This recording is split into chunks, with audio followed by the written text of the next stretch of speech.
Hey, what's up guys? Dr. M3 here with a new video for you on the Teslas. I actually haven't posted very many videos recently, but we've got a special treat for you today because next to me is my buddy Johnny Laces Out from Instagram. You don't have a YouTube channel, right? I do, but there's really not much post. on there. Okay. Well, we're going to be riding in his Model 3 with 130... I think we might have hit 132 today. About 132,000 miles on this car. So we figured it was a great opportunity to come and talk to you about his experience with the Model 3. He'll tell you all about it and his experience to date with the Model 3, the good, the bad, the ugly, for those 31,000 miles, which is just amazing to me. So, yeah, we hit 132 today. 132,000 miles. And what year is this? 2018. So it's a 2018. So, you know, I get this all the time. Why did you choose a Tesla in the first place? So originally I knew nothing about Tesla. Okay. A friend of mine called me up one day. Actually, I called him and I said, "Hey, what's up, man?" He said, "Hey, I'm buying my car right now. I'm taking delivery. They're teaching me how to use it." And I said, "What are you talking about? You know, do you not know how to drive a car?" He said, No, it's a Tesla." And I said, "Wait, what?" No. And this is back in 2015. Yeah. So in my head, I'm thinking, my buddy's not rich. You know, it's expensive car.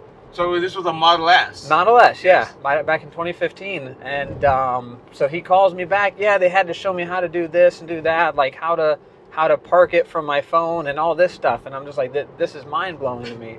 So what do you mean, from your phone? yeah, exactly. It's insane, right? Yeah. So I end up taking a trip down there and going to visit him, and he lets me drive it. Yeah. And my mind was just blown. You know, he told me, he's like, "Just go ahead and punch it. You know, don't worry about it. You're not going to break anything. And just punch it."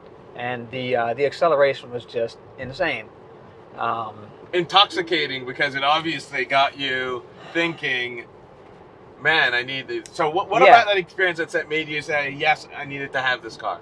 Well, once we got on the highway, he told me to put it on autopilot. Yeah. And we were coming up on Miami traffic, which I just put on autopilot. Coming up on Miami traffic, and "Are you sure? He said, yeah, go ahead, it's fine. And I put it in autopilot. This is one of the first cars that had it. And it was still it was remarkable. I was like, oh my God, you can't explain it, especially that early on before anyone really had them. Sure. The acceleration, the convenience, you know, all the features that it had, the comfort, the silence, like there was so much to it. And I love the idea of being, you know, quote unquote clean or green. Yeah. I didn't like that light back there. That's not in place yet. Yeah, it's not in place. So yeah, it was, you know, I've always been kind of aware of Environmentally conscious. Yeah. So what's more fuel efficient than running on batteries? Yeah. So that's what sold me on getting a Tesla. And did you have concerns though back then? Because again, one of the things is I'm sure there are going to be people that are thinking about getting a Tesla, and you know they're concerned. And I've heard this before. Well, you know what happens, because people relate batteries going sort of losing power over time, and this is a concept that people can't quite grasp yet. So back then, as you started thinking about this, and now you're 130,000 miles into this, but back then, did you have concerns or worries about, or was it just like, no, I mean, it's going to be fine? Going back to him, yeah. My friend's name is Marcus, by the way. Yeah. He, it's what, 6 years old now? Yeah. Yeah.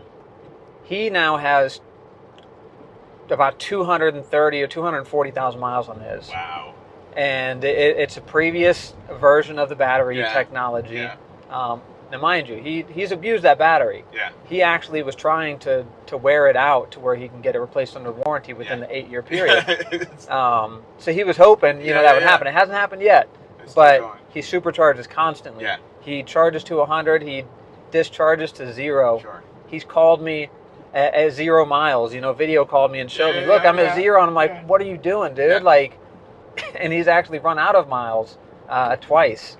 Yeah. He's ran out of charge. But taking into consideration the fact that he has that many miles on his car, Yeah. he abuses it that much, and it's an older version. Yeah. I genuinely think that this is going to last me 300 to 500,000 miles. Yeah. So I've never had a concern of how many miles I put on it. You know, it Yeah. kind of brings me joy when, you know, I'm like, oh man, I drove 300 miles today. Yeah. You know, I drove, you know, 1,000 miles last week or whatever the case is. So no, it's never been a concern to me. Yeah. So all right. So that's the side now. So it's not, the mile piece is not a concern to you. So tell me, what are the things that are notable for you for those 130,000 miles? And I hear it when you say, that's actually telling in and of itself, right? where do I start? Right? Exactly. Because, in regards to what? Exactly, right? You know, what I've noticed too, and I think, you know, when you get into electric vehicles like this, one of the things to remember is, compared to a combustion engine, you know, you're not changing oil, you're not changing transmission fluid, all those sort of things that you typically think about that are consumables. Yeah. Right? You don't really have that here. You don't have a ton of moving parts. None. That need to be lubricated and, you know, babied over that period of time. So again, what are the things that have come up in your ownership for that 130,000 miles that you would say are notable for somebody who's looking to buy an EV, and maybe even cross shopping it between that and an electric and an ICE, a combustion engine car? I think one of the main benefits is just the operation. I literally get home, I'll plug in, go to sleep, wake up, unplug, go on about my day, get home, you know, same thing. And I don't have to worry about, I've driven 3,000 miles, I've driven 5,000 miles, I need an oil change, I need a flush of this, I need to do that. You know, that stuff doesn't exist. Yeah.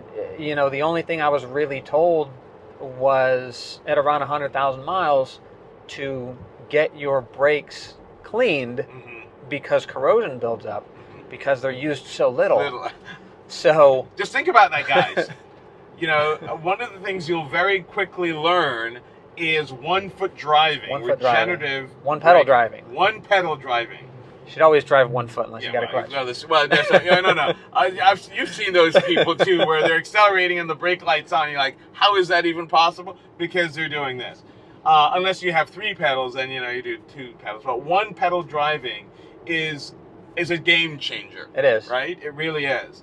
But you don't really use the brakes that much unless you're an aggressive driver and you're just not taking full advantage of the capabilities of the car. So you've got to get them clean because you hardly use them. Correct. Right? Yeah, that's the only thing I was told, and coincidentally, one of the few things that I've had to repair on this car happened around 100,000 miles. So what was that? That was the charger door. It wore out. The motor wore out. Apparently, it was an older design. They replaced it with the newer one. I shouldn't have an issue again. Okay. Even so, 100,000 miles. You know, it's been open and closed a lot. Yeah. But he came to check it out, and we went into the brakes. He took them apart to clean up the corrosion and whatnot. Showed me how to do it, and he looks at him. He says, "Johnny, when did you get these serviced? You know, like I don't remember doing this." Yeah. And I said, "Never. Why?" He said, "They literally look brand new." And this is the mobile Tesla tech. Yeah. He's looked at thousands of Teslas. Yeah. And you know, I couldn't help but laugh and just tell him, no, you know, I do drive conservatively. Like I'm pretty careful with it. You know, I've got kids and stuff. Yeah. My safety score on the beta is still 98. 98. So all right. Well, it probably means that in a couple of weeks you'll get it. I mean, I'm not holding my breath. Really? You know, I bought it over 3 years ago. I would hope that we would get some kind of seniority there, but it's all in the score, unfortunately. Yeah. Well, the score, he admits too that the scoring is not. It's not perfect. It's not perfect. So, yeah. Having said all of that, so tell us again. This is a Model 3. Is it long range? Is it standard range? This is a long range. Rear-wheel drive. Rear-wheel drive. Okay. Long range was the only thing available back when I ordered.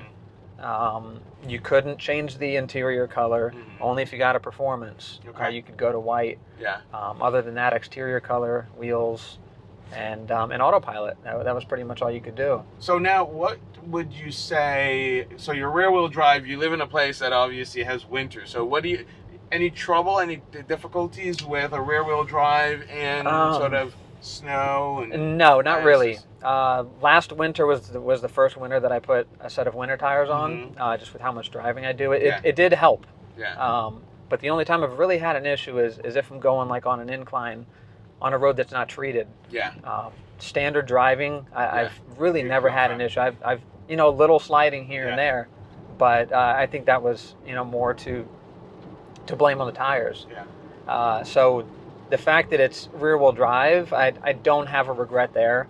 It was a $5,000 option at the time, and I knew autopilot would be the better purchase for me. A daily use instead of the occasional snow that we get in Pittsburgh. Makes sense. It made much more sense financially, and yeah, no regrets on that. So if you were to advise somebody who's looking at a Tesla today, what would your advice be to them? I'm going to leave it open like that. Basically, what I always tell people that they ask me all the time. I said, look, if you're in the market and it's within your budget, go test drive one, and it's going to sell itself to you. Yeah. There's a genuine reason why there's no commercials. They don't advertise and stuff. You get the opportunity to get behind the wheel of one, and it really does sell itself. So, just take the time to, well, you can't really call them, but stop by the dealership and stop by the dealership and just set up a schedule and test drive one, and give it hell. Try it out, just punch it, whatever they limit it to, but drive it as long as you want. Put it on a small trip or something like that, somewhere where you're going to need to route in a supercharger. Because that's probably the most common question that I get. People are always like, what if you take a long trip? What if you this? Dude, I've been to Philly I don't know how many times, in Indiana and Florida twice. Which reminds me, so let's actually stick to that point, because I think people, this is what you hear all the time, right? They're concerned, and it's one of the biggest concerns of people. So one, talk about range anxiety a little bit, and whether that's a real thing. Not to an owner. Not exactly. So to somebody, I will tell you, the first time I drove an i3, and it was with the gasoline engine on board, but that was malfunctioning. At least I thought it was malfunctioning, and I experienced range anxiety for the first time. I was actually a loaner that I was taking out for eval, but I've also had my car now for 9 months, and you're right, as an owner, that's not a real thing. But I think for most people, the concept, and they actually don't think fully realize the supercharger network, at least on the Tesla side. And even if you go beyond Tesla, there's charging all over the country now. So it really is not an issue. So talk a little bit about range anxiety, about the supercharger network, and how that kind of fits in if you're taking long trips. So the range anxiety, you can look at it a few different ways. Like, let's just say your competitor, another electric vehicle. I can kind of understand that, because there's always somewhere to plug in. But do you want to sit there for hours to get enough? This here, there's always somewhere that you can charge at. You tap the screen, hit the supercharger button, pops up, tells you how many chargers there are. It tells you all the details, everything you need to know. And I have no anxiety. I drive a lot. Never ran out myself. As many miles as I have. You basically have to go against the grain. You really have to try to run out. Because it tells you. And you do need to get into the habit of navigating everywhere you go. For a couple reasons. One is, even if you're going home and you know how to get home. One is navigate on autopilot if you have it. It's, taking you on your lanes and off your exit ramp and all that good stuff. And the other thing is, if you're close on your miles, let's say you live 30 miles away and you've got 35 miles worth of charge, it's calculating Yeah. based on your driving habits if you're going to make it. It will tell you Yeah. you need to drive under this speed, Yeah. you know, under 70 miles an hour, under 60, whatever. To get there. Right, Yes. or you're going to need to stop to charge. Yeah. And oftentimes it will automatically route you to a supercharger. So again, the superchargers, I've, you know, stopped there. It's like, oh, you know what? It's a little bit close. I'll stop there for 2 minutes. Yeah. You know, plug in and get an extra, you know, 10, 20, 30 miles, whatever, Yeah. in a couple minutes, and then be back on the road and good to go. And, Yeah. you know, not everyone has the convenience of charging at home. Yeah. So you've got that also. I do. So I don't bother sitting at the supercharger longer Sure. than I need to. Yeah. Great. Well, you've heard it, guys, from a Tesla Model 3 owner who's had this car now for 4 years. August was 3 years. For 3 years and 130,000 miles. Still loving it. No problems with charging. And it goes to show you, I mean, you know, his friend is over 240,000. These are what is the million? This is out there, right? The Million Mile. Yeah, the Million Mile Club. Yeah. I've only heard of one so far. Yeah, but they're out there, and so people are actually, you know, driving these cars. It's not perhaps what the hype is or the, you know, the concern is out there about electric cars. It really is it's a mindset change. And I think, you know, you guys know my history, but I love my Model Y. In fact, we're going to do a video together where we talk about compare and contrast the Model Y to the Model 3 and maybe ask, well, you know, which one would you choose? And it depends on your use application and what you're looking for. So on that note, we're going to thank Johnny very much for taking us out in his Model 3. There you have it. I mean, you can drive these cars. And in fact, you know, you think about it, the average person, and they probably have a car maybe 200,000 miles, maybe. Your average vehicle? Yeah, you'd be lucky to see that in most exactly, vehicles. if that. This car is easily, as you said, you know, we'll probably drive this to 500,000 miles. And yeah, I mean, I could still punch it right now, and it's going to zip just as much as it did the day that I bought it. Yeah, it's intoxicating, guys. So if you've not driven a Tesla before, go out to your nearest dealer, go test drive one. It'll Ask change a friend. your mind. Ask a friend, even. You know someone with a Tesla by now. And the other thing, too, almost any Tesla owner, you go up to them in public and go talk to them, they'd love to talk to you. And maybe if they're nice enough and if they've got the time, they'll take you for a little test drive. They love, you're clear on this side, they love sharing the passion with you. So go say hello.